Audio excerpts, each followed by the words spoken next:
안녕하십니까.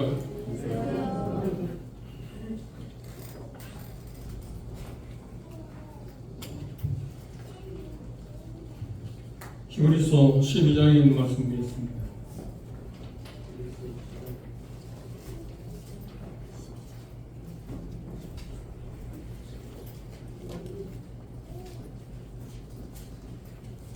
히브리서 12장 14절에서 17절까지.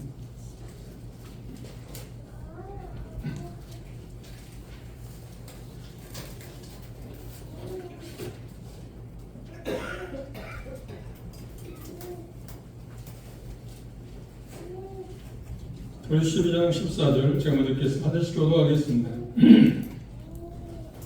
모든 사람과 더불어 화평함과 거룩함을 좇으라. 이것이 없이는 아무도 주를 보지 못하리라.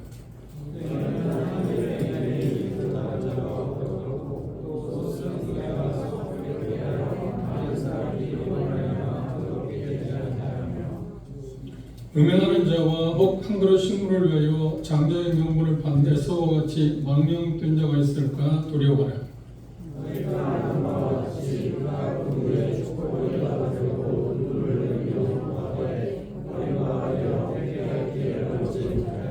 네, 감사합니다.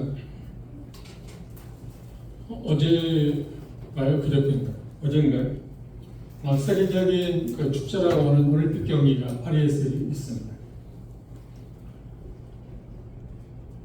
히브리 12장은 그리스도인의 어떤 경주에 대해서 언급을 하고 있습니다. 그런데 그 경기 종목이 단거리가 아니라 긴 거리, 마라톤 경기와 같이 장거리 레이스라고 이야기합니다. 그리스도인의 삶은 금방 끝나는 게 아닙니다. 꽤 오래 지속되는 그런 경기임에 틀림이 없습니다. 그런데 12장 초반부에 있어서 그리스도인들의 경계에서 가장 필요한 게 뭐냐면 인내라고 필요합니다. 잘 견디는 인내 경주, 그렇게 말해도 과언이 아닙니다. 그런데 경기하는 일에 있어서 우리에게 참 필요한 게 있다면 뭐냐 하면 부정적인 쪽에서 여기 무거운 것 얽매기 쉬운 죄를 벗어버리라고 이야기합니다. 오늘은 히브리서 12장 14절 17절에 있는 말씀을 통해서 저 자신도 그렇고 우리 모두가 한번 경계할 일들에 대해서 생각을 해보고 싶습니다.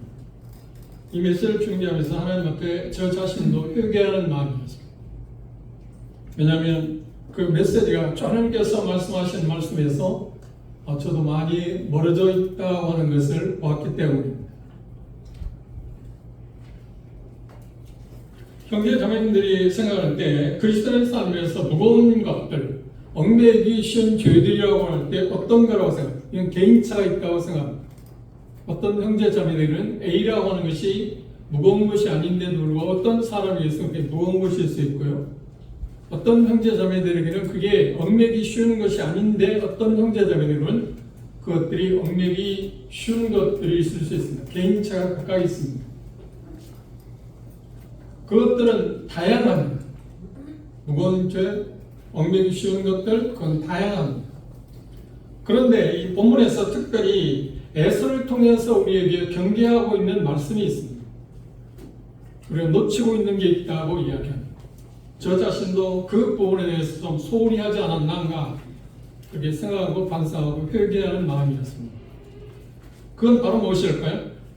우리 그리스도의 삶에서 경계하는 데 있어서 가장 경계해야 할, 경주자로서 정말 경계해야 할 무거운 것, 얽매이기 쉬운 죄가 있다면 뭐라고 생각하십니까? 그건 바로 세속성입니다. 세속성. 이건 정말 무서운 것입니다. 그런데 이것이 무서운 것임에도 불구하고 제 마음에도 우리들의 마음 가운데도 심각하게 많은 부분에서 침투해 있고 그러다 보니까 세속성 자체에 대해서 의식하지 못할 만큼 우리는 지금 그런 상황에 놓여 있다고 저는 그렇게 분별합니다. 저만 그럴까요?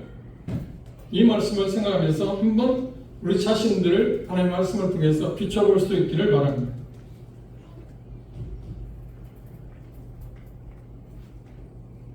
12장 14절에서 17절 그 말씀 가운데서 우리에게 중요한 말씀을 하셨습니다. 성경 전체를 통틀어서 이 10장의 말씀은 가장 생생하고 영광스러운 어떤 우리의 기업에 대한 모습들을 말씀하고 있는 말씀 중에 하나입니다.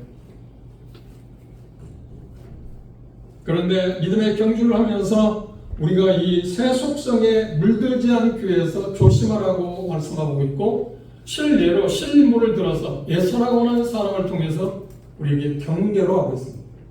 오해하지 마십시오. 에서는 제 분별로는 잃어버린 사람, 그런 아브라함의 후손임에 틀림이 없지만 세상 것을 사랑함으로 영적인 것, 보이지 않는 영원한 것들을 저버리는 사람으로서 잊혀진 사람이라고 저는 그렇게 분별합니다. 그런데 히브리 저자가 이 에서에 대해서 언급하면서 새 속성에 대해 경계를 말씀한 이유가 뭘까요? 여러 가지 이유가 있습니다. 우리가 에서와 같은 사람은 아닙니다. 잃어버릴 사람은 아닙니다. 그런데 에서가 우리에게 보여주고 있는 것처럼 우리도 까딱 잘못하면 이런 엄청난 똑같은 어떤 구원이 잃어버린다는 게 아니라 영혼을 계산하게 될 때 많은 손실을 가져올 수 있다고 하는 것을 히브리 그리스도인들에게 이 히브리 저는 에서를 통해 실물 에서를 통해서 경계하고 있습니다. 새 속성이란 뭘까요? 믿지 않는 사람들은 곧잘 말하면 속물근상이라고 합니다. 속물이라는 말을 들을 때 대단히 저속한 말이죠. 사람들이 여러분들이 저 사람은 속물이야, 그런 말을 들을 때 그것을 기뻐할 사람, 좋아할 사람 아무도 없을 것입니다. 그리스도인 입장에서 저 사람 대단히 세속적인 사람이야, 좀 속물보다도 좀 차원이 벗어난 편이라고 하지만 부정적인 이야기입니다. 저 사람 대단히 세상적인 사람이야, 저 사람 대단히 육신적인 사람이야, 저 사람은 정말 구원받은 사람이지만 구원받은 사람인지 아닌지 모를 정도야. 그런 표현들을 우리가 말하면 세상적이다, 세속적이다라는 표현을 씁니다. 세속적이다는 말은 뭘까요? 주님의 것보다 에서에 대해서 그렇게 표현합니다. 세상의 것들을 앞세우는 것들, 그것들을 세속성이라고 합니다. 그걸 좀 더 구체적으로 말하면 세속성이라고 하는 말은 예수의 그리스도의 것보다, 예수님께서 같은 경우에서 그렇게 말씀하셨습니다. 너희는 먼저 그의 나라와 그의 의를 구하라고 말씀하셨습니다. 그러면 이 모든 걸 더하실 거다. 이 모든 것 가운데 우리가 정말 필요하고 있는, 원하는 게 아닙니다. 우리가 필요한 것들을 너희 천부께서 주신다, 아신다, 공급하신다고 약속했음에도 불구하고 우리는 여전히 우리들 자신들이 그것들에 매료되어 있고 그것에 가치를 부여하고 삶을 살아가고 있습니다. 그래서 그리스도의 것들, 그리스도와 하나님의 나라와 그의 나라를, 의를 구하는 것 말고 세상의 것들을 앞세우고 더 사랑하는 어떤 사고방식에 대해서 뭐라고 하냐면 그걸 세속적이다, 속물의 근성을 갖고 있다. 그리스도인으로서 말입니다. 세상의 방식, 세상의 가치 유전에 따라서 살아가는 방식을 가리켜서 말하자면 세속적이다, 세상적이다. 또 하나 세속성이라고 하는 말은 하나님과 하나님의 뜻에 반대되는 것에 대한 애정, 그것들을 사랑하는 것입니다. 그걸 신학적으로 표현하면 그렇게 표현하고 있습니다.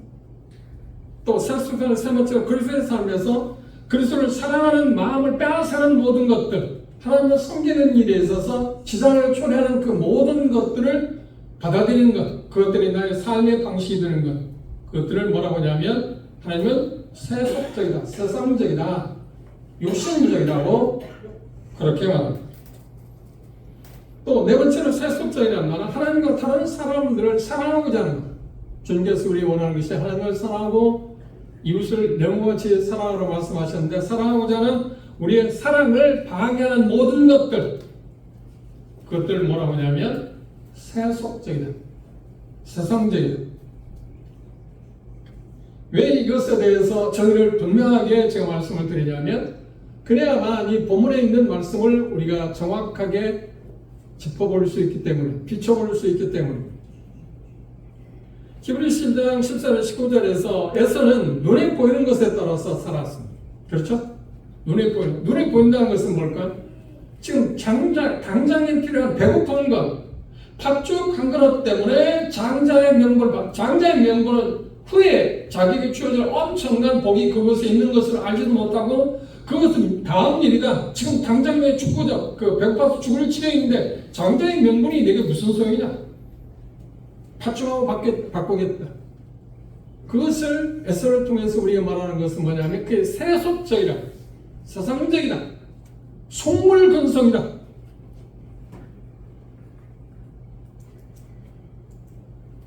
영혼에 대해서 잃어버리지 않을 것에 대해서 아무런 관심이 없습니다. 누가? 에서가 말합니다. 그리고 당장에 보이는 것에 대해서만 그의 모든 것을 집중시켰습니다. 오늘과 현재의 삶을 위해서 그런 살았습니다. 그게 누구라고요? 대표적인 인물이 에서라고 말해요. 그런데 이 본문은 뭐라고 하냐면 그렇게 말해요. 그 에서가 어떤 사람이라고 할 때 한마디로 말하면 그는 대단히 망령된 사람이에요. 망령된 사람. 망령되었다는 말은 지금은 치매라고 합니다. 옛날에는 치매라고 하지 않고 뭐라고 했나요? 저 사람 망령인가 봐. 지금 현대 그 망령이라고 하는 말이 어떠냐면 노인들이 지금 현재로 말하면 치매, 삶의 아름다운 것, 그리고 정말 사랑하는 사람들, 사랑하는 그 모든 것들을 전혀 기억하지 못하고 자기 자체를 주체하지 못하는 그 질병, 자기뿐만 아니라 가까이 있는 가족들에게도 더 이상 어떻게 할 수 없는 질병, 그걸 치매라고. 그걸 망령 걸렸다. 그렇게 표현합니다. 그런데 에서를 여기 표현하기를 대단히 극적으로 표현하기를 그런 망령된 자다. 그 말을 좀 고상한 말로 하면 어리석은 사람이라고, 지혜롭지 못한 사람이라고 표현하지만, 그러나 여기서 강조하고 있는 말은 뭐냐면 쉬운 말로 극단적으로 말하면 그는 미친 사람이다. 미친 사람하고 정신이 온전한 사람의 차이는 뭔가요? 간단하지 않나요? 정신이 온전한 사람은 사리 분별을 하는 사람.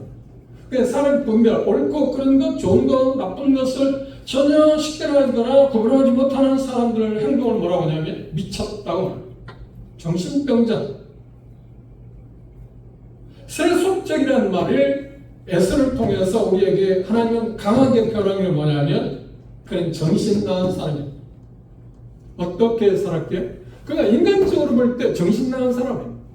대단히 영특합니다. 지금 당장의 문제를 해결하기 위해서 미래에 올 것들에 대해서 가치를 부여하지 않았지만 지금 당장의 문제를 해결하기 위해서 급급한 사람입니다. 그 얼마나 현실적인 사람인가요? 나나 여러분들은 오늘 누구를 위해서, 무엇을 위해서 삽니까? 오늘 여러분들이 교회 오기 전에 여러분의 마음 가운데 잠자리에 일어났을 때 맨 처음에 생각하는 게 무엇이었나요? 최근에 여러분에게 가장 가치 있게 생각하는 것이 무엇인가요? 최근에 한 주간 동안 여러분들이 정말 많이 생각했던 사람은 누구인가요? 그게 주님인가요? 미래에 대한 영원한 것들에 대한 생각을 하고 있나요? 그러지 못하다고 하면 우리는 대단히 세속적인 사람, 어리석은 사람, 그렇지 않다고 하나님 앞에 항변할 수 있으신가요? 나한테 말하지 말라.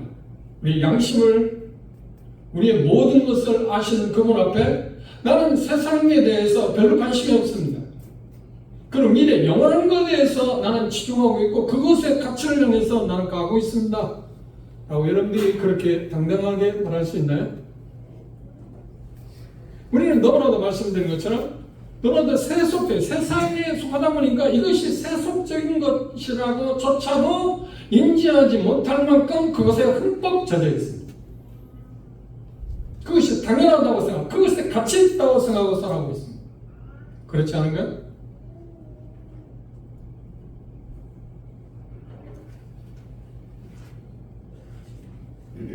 그래서 우리는 은연중에 예수 그리스도 주님 되심을 부인하기도 하고, 그렇죠. 예수님이 나랑 아무 상관이 없습니다 말하지는 않죠.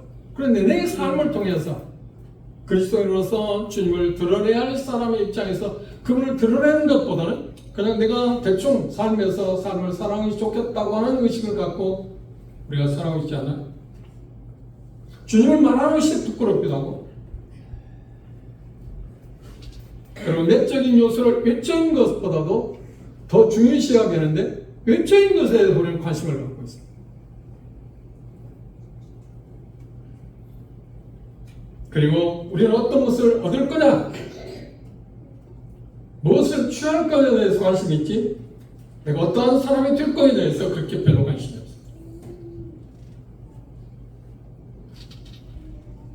그리고 세상에서 어떤 것을 얻을 수 있을까, 이 세상에 살아가면서 나는 어떻게 삶을 잘 살 수 있을까에 대해서 우리는 대단히 관심을 갖고 있지, 하늘에 대해서 우리가 가야 할 그 본향에 대해서 우리 마음이 그렇게 빼앗기지 않고 있습니다.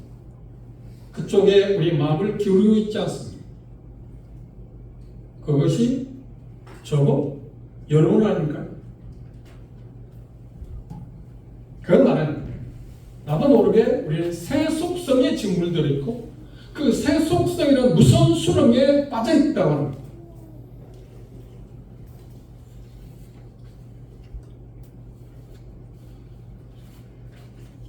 이 본문에서 히브리 저자는 긍정적인 두 가지 명령을 하고 있습니다. 14절에서, 그리고 세 가지 부정적인 경고를 하고 있습니다. 15절, 16절에서. 그리고 마지막으로 17절은 새 속성의 유혹을 극복하지 못할 때 찾아오는 결과, 심판, 잃어버릴 것에 대해서 경고하고 있습니다. 간단한 말씀입니다. 그럼 첫 번째, 두 가지 긍정적인 명령은 뭔가요?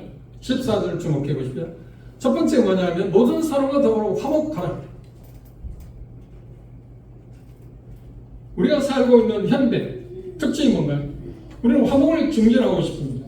가족끼리, 형제와 형제 사이에, 그리고 부모와 자녀들 사이에, 그리고 친족들 사이에, 관계된 사람들 가운데, 그리고 같은 민족끼리, 같은 동네, 같은 이웃끼리 우리는 화목하고 살아가고자 하는 마음은 있습니다. 그런데 생각해보면 우리는 화목에 대해서 관심이 없습니다. 우리는 정치판의 그 노름에 대해서 우리는 비난할 수 있습니다. 그런 비난할 수 있는 입장이 아닙니다. 주님은 우리에게 뭐라 말씀하시냐면 이렇게 말씀하셔요. 마태복음 12장에 귀신 들자를 치료해 줬을 때 바리새인의 서로가 뭐냐면 귀신의 왕 바알세불을 힘입어서 예수님께서 그를 치유했다고 했어요. 그때 예수님 뭐라고 말씀하셨나요? 사단이 사단을 대적하게 된다면 어떻게 그 나라가 세워지겠냐? 동네가 동네끼리 싸운다면 그 동네가 어떻게 왕성하겠냐? 나라와 나라가 서로, 그리고 민족과 민족들이 서로 전쟁을 벌인다면, 다툼이 있다면 그 나라가 어떻게 건강하겠느냐? 그건 진리 아닌가? 가족끼리 삶을 살면서 우리가 서로 간에 좋은 화목한 가운데 살아야 되는 그 가정이 어떻게 건설적인 가정입니까? 그 가정이 잘 될까요? 제가 모처럼 어제 그 동네에 그런 일이 있으면 제가 거의 가지를 않습니다. 그런데 새로 이장이 당선되고 그 이장이 특별히 제 아내에게 그 이야기를, 중복이 지난 날이 있잖아요. 어제 토요일날 마을회관에서 이장된 탑을 내기 위해서 염소 한 마리를 잡았다고 점심을 대접하겠다고 꼭 오라고. 그래 처음 가봤어요. 집에서 마을회관이 뭐 걸어서 뭐 2분도 안 걸리니까 바로 집 아래에 있어요. 한 집 건너서 있거든요. 그래서 마을 사람들을 제가 만났어요. 남자분들 보고 뭐 거기 마을에 사니까 오래됐습니다. 10년 됐는데 거의 왕래가 없다 보니까 누가 누군지 잘 모릅니다.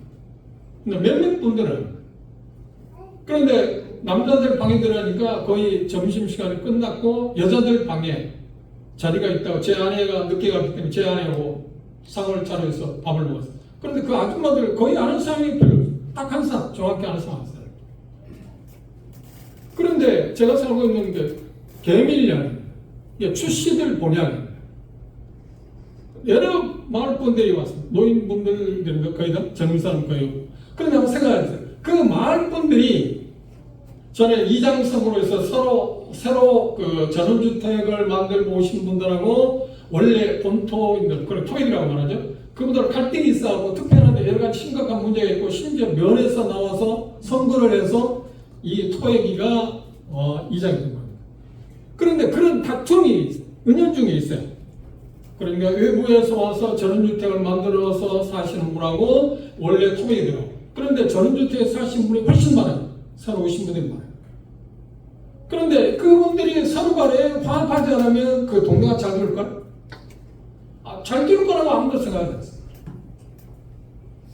여러분들이 대다수 우리 한국의 정치에 대해서 야당과 상관없이 그들이 계속 싸우는 모습을 보고 여러분들 마음 가운데 누가 잘한다고 생각하십니까? 누가 잘못한다고 생각하십니까? 공정한 의미에서 둘 다 문제가 있지 않나요? 그런데 그런 상황에서 우리나라는 어떻게 잘 되겠습니까? 서로 싸우죠.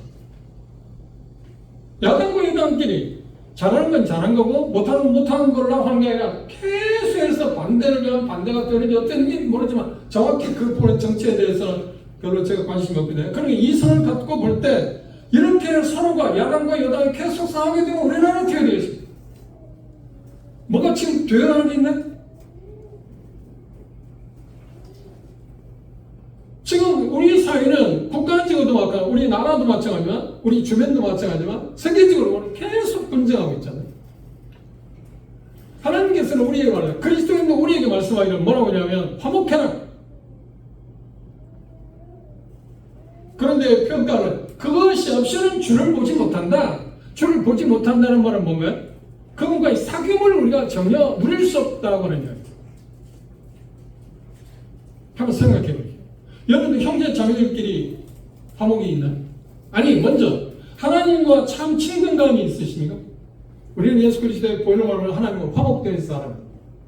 그런데 그 화목된 사람들로서 그게 그리스도인들이죠. 그리스도인들로서 하나님과 지속되는 사귐이 있느냐는 화목을 이루고 있는 그 결과로 해서 우리는 서로 간에 화목하라고 말씀하십니다.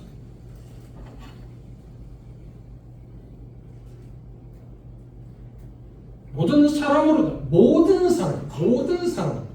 나를 싫어하는 사람이든 좋아하는 사람이든 모든 사람. 근데 우리는 나와 화목할 수 있는 계기가 마련된 사람하고는 우리는 화목할 수 있겠죠. 정치를 수 있지 않나요? 그러지 못한 사람들하고도 하나님 뭐라고 말씀하죠? 그들과도 화목해라. 할 수 있거든. 너가 시작 그렇게 말해요. 할 수 있거든 모든 사람으로 화평해가 되는 그 말씀에 할 수 있거든 이란 무슨 말인가? 내가 하나님의 말씀을 저바르지 않는 상태에서 하나님의 말씀에 저촉되지 않는 범위에서 어떤 사람이든지 화목해야 돼요. 하나님의 말씀을 전하, 하나님의 말씀을 굽히지 않기 때문에 하나님의 말씀을 따라서 순종해야 하기 때문에 화목에 문제가 있을 경우 우리는 그건 어쩔 수 없는 상황이죠. 그렇지 않나? 오늘 화목해야 돼. 나는 내 가족들하고 화목한가? 나는 형제자매로 화목한가? 나는 이 말씀을 생각해서 저는 부모가 없습니다. 그렇죠? 제 친족들이 있습니다. 제 형제들이 있습니다. 저같이 식구들이 있습니다. 그분들하고 일일이 제가 생각해봤어요. 나는 누구하고 내 처남때 아니면 내 형제들, 동생들, 제수씨, 형수 그분들하고 나는 지금 화목에 어떤 문제를 갖고 있을까? 나는 아무런 문제가 없는가? 편안하게 지금 소통하고 있는가?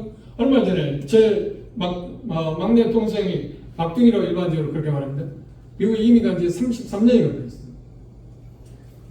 카톡으로 제가 통화를 안 합니다. 꽤 오래 간다. 그 박둥이한테 제가 그렇게 말했습니다. 형으로서 제가 물론 셋째이긴 하면 형으로서 너하고 많이 소통을 해야 할 텐데 소통하지 못했으면 그럼 앞으로 자주 소통합니다. 화목의 특징이 뭐예요? 서로 소통한다는 말 아닌가요? 오해가 없다는 말 아닌가요? 그때 하나님께 감사하게도 저는 제 주변에 있는 사람들, 친족들 관계에서 그렇게 화목의 문제에 되어 있다고 생각하지 않았습니다. 왜냐하면 그들을 위해서 제가 주님 앞에서 정직하게 기도하고 있기 때문이었습니다. 어떤 기도가? 그들이 정말 잘 되기를 위해서, 정말 구원받기를 위해서, 진심을 다해서 내 마음을 하시는 하나님 앞에서. 여러분 어떠십니까? 가까운 사람은 화목하십니까?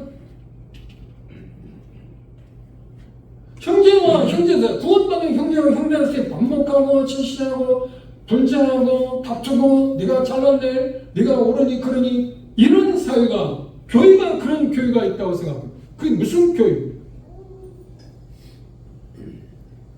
그래서 그 교회의 특징이 뭐냐면 고린도 교회요. 그래, 분쟁하는 교회를 향해서 교회사치가 말하는 고린도화가 됐다. 그 말을 바꾸는 대단히 세속적이다, 세상적이다, 대단히 육신적이다. 육신적인 교회의 가장 표상이 있다면 바로 고린도 교회. 그들은 뭐라 그러냐? 화가 나는 것이야. 서로 옳으니 그러니 서로를 이해하자, 용납하자, 사이좋게 지내지 않았어요. 교회의 가장 아름다운 모습이 뭘까요? 그렇습니다. 우리 서로 사랑하는 것입니다. 화목하게 되면, 바꿔 말하면 우리가 서로 사랑한다고 하는 말엔 우리는 정말 화목하게 산다는 것입니다. 한번 생각해요. 여기 말씀에서 그렇게 말씀하고 있지 않나요? 모든 사람과 내가 화목하게 할 수 없는 조건들을 갖고 있는 다양한 사람입니다. 쉽게 말하면 나를 좋아하고 내 의사를 지지하고 내가 생각하는 내 뜻을 받아들이고, 그런 사람들은 화목하는데 그건 당연하죠. 쉽지 않아요. 그런데 주님이 그렇게 말씀하죠. 그게 없이는 주를 볼 수 없다. 그러니까 사귐의 문제가 있다. 우리는 곧잘 이렇게 생각합니다. 하나님과의 관계가 좋아지면 다른 사람과 관계도 좋아진다. 그건 원리. 그런데 나는 하나님 관계는 좋은데 다른 사람과 관계는 아직 안 좋아. 그 말은 어불성, 단언히 잘못된다.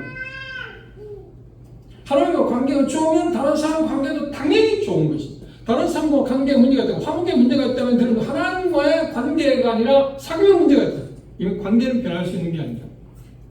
자녀와 아버지의 관계는 변할 수 있는 게 아니다. 그건 우리가 예수 그리스도를 믿고 거듭나는 순간에 이미 맺어진 관계이기 때문에 우리가 그건 범할 수가 있는 게 아니다. 사탄은 우리에게 불일치에 대해서 붙여져요.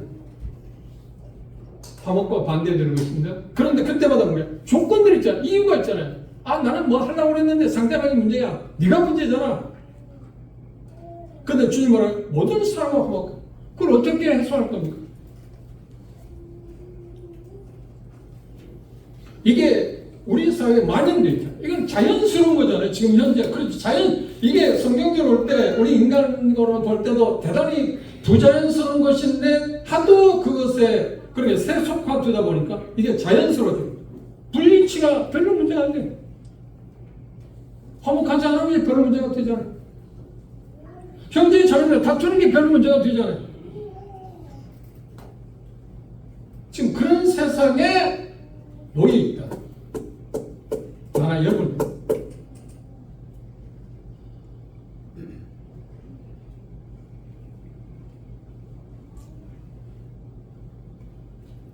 긍정적인 명령 가운데 두 번째는 무엇인가요? 여기 보면 거룩함을 추구하라. 여기서 말하는 거룩함은, 거룩이라고 하는 말은 분리되어 있다. 분리를 위하여. 세상의 이치는, 세상의 가치는 우리에게 뭘 해하냐면 세상은 우리에게 계속해서 우리들 자신을 유혹해서, 여기 말하고 있는 것처럼 세상의 어떤 가치 기준이 그것이 우선한다. 하나님의 말씀이 중요한 게 아니라 세상의 가치 기준이 우선이다. 그래서 그 가치 기준이 하나님의 말씀과 배치는 일자니까 그걸 우선해라. 그걸 더 먼저 선택하라. 그걸 우리에게 종요하다. 그런데 거룩함을 쫓아오는 말은 무슨가요? 가치 기준을, 하나님의 가치 기준을 우선적으로 생각하라. 그게 거룩함을 쫓아라. 세상의 가치 기준이에요. 세상의 가치 기준은 뭔가요? 저도 그런 생각을 하지 않습니다. 그런데 그런 경우 있을 수 있는 사치? 우리 가운데 사치하는 사람이나? 그런데 그건 대단히 상대적입니다. 절대적인 개념이 아니라 상대적입니다. 나는 개인적으로 생각해 사치하지 않는다고 생각하는지 모르지만 절대적인 개념에서 어떤 면에서 보면 절대적인 개념에서 아니지만 상대적인 개념에서 훨씬 어렵게 사는 사람에 비해서 나는 어떤가요? 사치하는 거 아닌가요? 종종 그런 농담 섞인 말 하잖아요. 애찰하고 음식 남습니다. 그렇죠? 어떤 음식점에서 뭔 음식을 먹고 남습니다. 우린 그렇지 않아요? 그때 어떤 이야기인가? 농담삼을 이북의 동포들에게 그걸 넘겨줄 수 있는 거예요. 이북의 동포들을 가난한 이북의 동포, 우리나라도 뭐 극빈자들이 있습니다. 그들이 보면 우리는 어떤 사람인가요 지금? 사치하고 있는 거 아닌가? 제가 잘 모릅니다. 여러분들 애완개를 키우시는 거예요? 애완개를 키우기 위해서 어떤 돈을 들이는 걸 봤습니다. 용인교회 수의사가 있습니다. 그런데 수의사가 옛날 같은 뭐 질병, 개 치료, 동물들 치료하는 걸로 생각하는데 지금은요, 그것도 생활화되어 있어요. 뭐 영상팀, 그런데 그 형제는 그 석사과정에 영상을 전공해갖고 다른 치료하는 게 아니라 개가 오면, 개나 고양이 오면 엑스레이, 우리나라 인간을 말하면 CT, 그런 걸 찍어서 질병을 찾아서 치료하는 돈이 생각보다 상상할 수 없는 돈이다. 그걸 방치한다는 건 아닌가? 그런데 그건 사치 아닌가요? 그래서 심지어 그런 말 있잖아요. 단체인 이야기. 그게 전부 옳은 게 아니에요. 자기 시부모들을 향해서 문제가 있어서 병원에 데려가는 것보다도 자기가 키우는 애완견을 문제가 있으면 병원에 데려가요. 소수의 사람들 이야기. 그렇죠? 자기 부모가 어떤 질병이 있으면 병원에 모시고 않는데 자기가 키우고 있는 애완견이 조금 아파요. 지금 병원. 그런데 제가 그 자매를 만나지 않았어. 그런데 만나면 제가 한번 그렇게 충고하고 싶습니다. 그 자매는 뭐라고 하냐면 자기가 직장 생활을 하는데 뭐 그러니까 정기적으로 그 직장을 다니는 것 같지는 않아요. 그런데 그 직장 생활보다도 그 개가 아프면 개를 키웁니다. 개가 아프면 잠을 자지 않고 그 개와 더불어서 생활합니다. 그럼 개가 우선입니까? 자기가 우선입니까? 개는 자기가 낳은 거예요. 그게 일면입니다. 지금 세상에 가치 기준은 뭐냐면, 아니, 너는 중요한 게 아니야. 네가 애완견이잖아. 그걸 더 중요시 여기라니까? 그리고 우리의 건전한 이성을 갖고 있는 정상적인 그리스도인에게서 너는 영원한 것보다도 일시인 이 세상적인 게 중요해. 그것에 더 치중을 하니까. 그렇지 않으면 너는 손해보고 있잖아. 그것들을 추구하는 것을 거룩함이라고 합니다. 그래서 로마서 10장 2절에 바울사가 이렇게 말합니다. 너희는 이 세대를 본받지 마라. 거룩함을 추구하라고 하는 말은, 그리고 모든 사람과 화평하라는 말이 같은 맥락에서 나온 말이에요. 그 말의 의미는 뭔가? 이 세대를 본받지 말라는 말인가요? 이 세상의 어떤 질서, 가치, 그것들의 영향력의 압력에 무릎을 꿇지 마라. 더 극적으로 표현한다면 이렇게 표현할 수 있습니다. 더 이상 세상의 틀에 맞추지 마라. 이 세상을 본받지 마라. 이 세상 치밀하게 우리를 세상의 틀에 가두려고. 그리고 그렇게 가라고. 그렇게 가지 않을 때 너는 뭔가 손해볼 거라고. 뭔가 잃어버릴 거다. 바울사는 뭐라고요? 하나님 우리가 뭐라고 말씀하신 거예요? 세상 틀에 갇히지 마.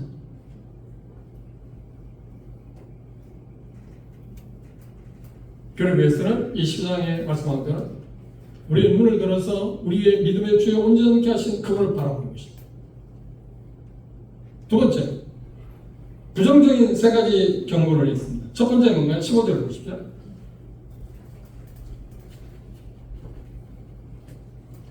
너희는 돌아보아 하나님의 은혜에 이르지 못하는 자가 있는가 두려워라. 그래서 첫 번째 부정적인 경고가 뭐냐면 하나님의 은혜에 이르지 못하는 자가 있는가를 살펴보라. 이 말씀은 지금 우리하고 비교해서 이 말씀은 히브리 그리스도인들에게, 그러니까 히브리인들, 유대인들 가운데 예수를 믿겠다고, 구세주를 믿겠다고 돌아온 사람들의 대다수가 유대교로 지금 돌아오고 있는 형편에 있었습니다. 그들을 향해서 이 서술을 썼습니다. 왜냐하면 보이는 게 없잖아요. 아직 로마 나라에서 AD 70년 유대 나라가 멸망하기 전이니까 제사장도 있죠, 성전도 있죠. 그런데 그리스도인들은 어떻게? 성전도 없어요, 뭐 제사장도 없어요, 뭐 의식도 없어요. 의식이라고 하면 우리가 지금 매주 하여는 만찬이 되겠죠. 눈에 보이는 게 없어요. 그리고 그리스도인이 됐다고 했다면 자기의 모든 재산을 빼앗기고 권세, 어떤 주의 그것들을 박탈당하는 일들을 계속하고 있어요. 그런데 그들의 갈등이 있잖아. 이 세상에서 예수를 믿는다고 때문에 자기는 모든 걸 잃어버리고 있잖아요. 빼앗기고 있잖아요. 얻는 게 없어. 눈에 보이는 게 없어요. 눈에 얻어지는 게 있어야 할 거 아니에요. 그러니까 그건 갈등이 있잖아요.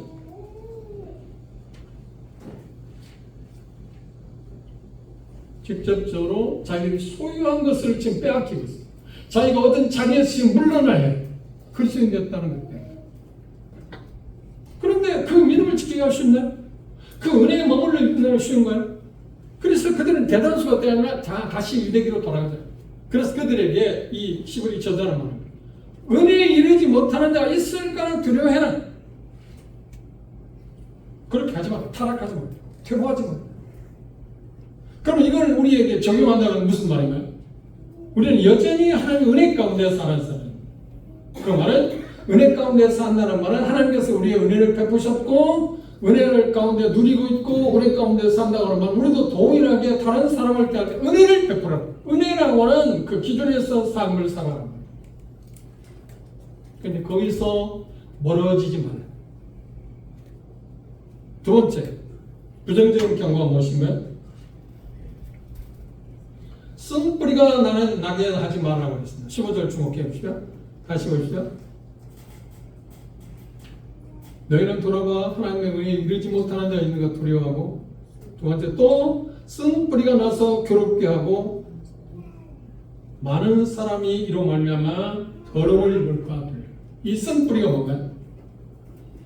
쓴뿌리는 신명기 29장 18절에 잡족들 출애굽할 때 진정한 유대인이 아닌 잡족들 가운데서 출애굽한 사람들, 그들에 의해서 계속해서 어림을 뜨게 됐습니다. 그러니까 반역을 통해, 물론 유대인들이 반역한 것도 맞지만 그 쓴뿌리 잡족들, 그러니까 진정한 유대인이 아닌 사람들이 함께 출애굽해서 그들에 의해서 수많은 어림들이 있었습니다. 쓴뿌리는 뭘까요? 교회에서 쓴뿌리보다도 더 무서운 게 있어요. 쓴뿌리는 뭘까요? 험담하는 것이다. 중시하는 것이다. 형제자매를 비방하는 것이다. 분쟁을 조장하는 것이다. 그 외에도 수많은 것들이 있어요. 그것들이 여기 평가하는 게 뭐라고 하냐면 쓴뿌리가 나지 못하게 해라. 왜? 그 교회를 해치는 거예요. 심지어 교회를 무너뜨릴 수 있습니다. 그것의 전형적인 교회가 어디라고요? 고린도 교회가 있습니다. 세 번째, 16절을 주목해 보십시오. 음행하는 자와 혹 풍그릇 식물을 위하여 장자의 명분을 받는 에서와 같이 망령된 자가 있을까 두려워합니다. 이거 두려워하라. 자, 15절에도 너희는 돌아봐 하나님의 은혜에 이르지 못하는 자가 있는가 두려워하라고 했습니다. 그렇죠? 또 쓴뿌리가 나서 괴롭게 하고 많은 사람이 이로 말미암아서 더러움을 입을까 말해 두려워하라고 했습니다. 15절에도 뭔가 16절에 말하는 게 음행하는 자와 헝그로 식물을 위하여 장자의 명분을 판 에서와 같이 망령을 뜬 자가 있을까 뭐라고요? 두려워하라. 이건 두려운 일이라. 그런데 우리는 어떤 거야? 두려운 일을 생각하네. 왜? 자연스러우니까. 너무 자연스러우니까. 그만큼 우리의 마음이 어떻게 되어요? 무디어졌다, 어두워졌다, 예민하지 않습니다. 영적 가능함을 상실했어요. 그래 두려운 줄을 몰라요. 이게 얼마나 무서운 일인지 몰라요. 성경 참관을 험담해서 그건 자연스러워요. 화목하지 못한 것도 자연스러운 일이에요. 왜? 다 그러니까요. 거룩함을 추구하지 않은 것도 자연스러운 일이에요. 그게 얼마나 두려운 일, 무서운 일인지 생각하세요.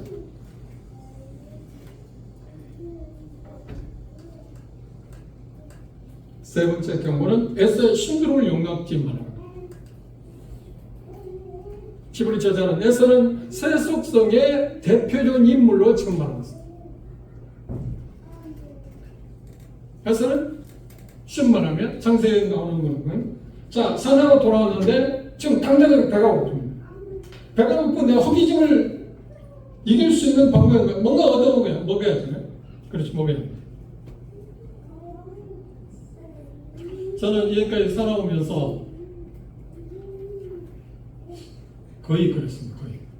그래서 세상에서 곧잘 먹는데 30입니다.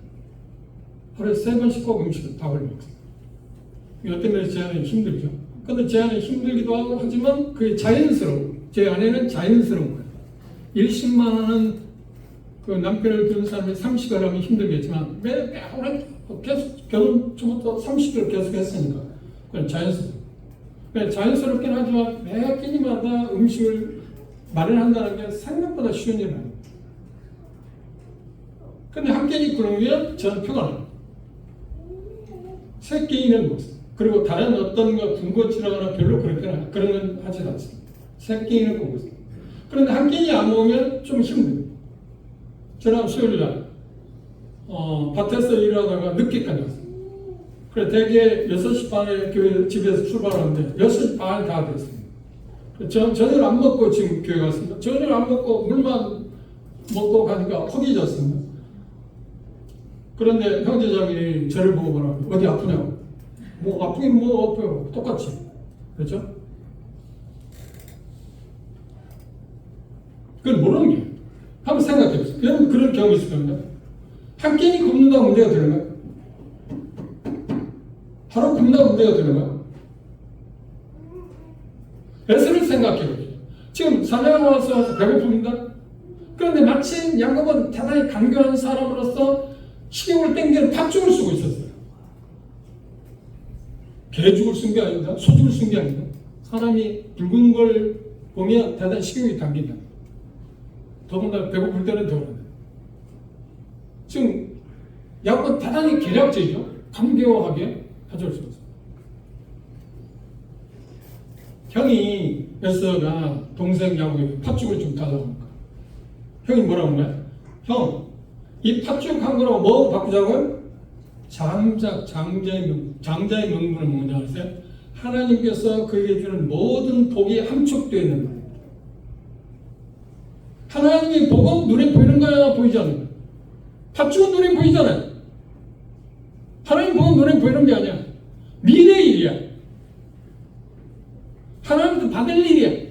그런데 팥죽보다 더 확실한 것은 장자권이야. 하나님 복. 왜냐? 하나님이 약속한 거니까. 그런데 에서는 당장에 한 끼 배고픔을 허기짐을 면하기 위해서 기꺼이 뭘 바꿨어요? 장자권으로 바꿨다는 거예요. 그래서 그를 가르쳐서 말하는데 여기 보면 망령된 자라는 거예요. 아 그렇잖아요. 미친 사람 아닌가요? 미친 사람이 아니고서 어떻게 규정하면서 바꿉니까? 함께 굶으면 문제 있네. 그 말은 뭔가요? 장자권이 에서에 있어 아무런 의미가 없었다. 얼마큼 의미가 없었다. 팥죽보다도 못했다. 그래서 그를 가르쳐서 말해 망령된 자. 규정한 것을 가치 있는 것을 가치 있는 거로 생각지 않는 것을 뭐라고 하냐면 사람들은 그 짐승이라고 해요. 그렇잖아요? 그래서 성경 그런 사람, 저 짐승 같은 사람. 너는 사람이 아니야, 짐승이야. 가치 있는 것을 가치를 모를 때. 그리고 가치 있는 것을 그걸 모르고 가치 없는 거 맞바꿀 때 그걸 우리는 뭐라고 표현해요? 허비라고 하지 않나? 우리 삶을 허비할 수는 없습니다.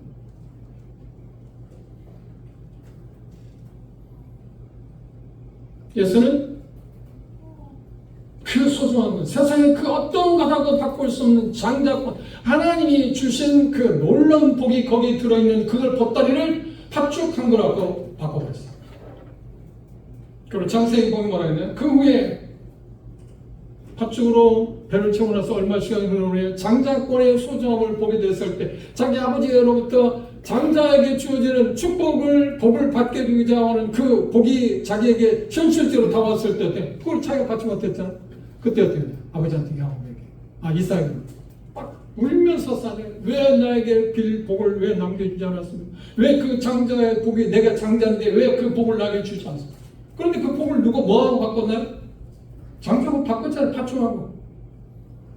해를 복구하고 그걸 다시 되찾기 위해서 아무리 애썼지만 뭐라고 해요? 이게 본문에서 말하고 있는 것처럼 너희도 아는 바와 같이 17절 보시면 저가 그 후에 축복을 기업으로 받으려고 눈물을 흘리며 구하되 버림받아 되어 회개할 기회를 얻지 못했다. 이게 경고입니다. 값으로 따질 수 없는 영적 유산을 하늘의 보아입니다. 이 세상의 하찮은 물질과 탑죽한 것과 바꾸고 말했습니다. 그래서 그걸 뭐라고요? 망령됩니다. 망령됩니다. 사람하고 짐승과 차이점을 봐요. 가치 있는 것을 가치 있게 생각하는 것입니다. 허접한 것을 허접게 생각하는 것이 사람입니다. 마태복음 7장에 예수님 그런 말씀하셨잖아요. 진주를 뭐에게 주지 말라고? 괴에게. 그 가치는 뭐죠?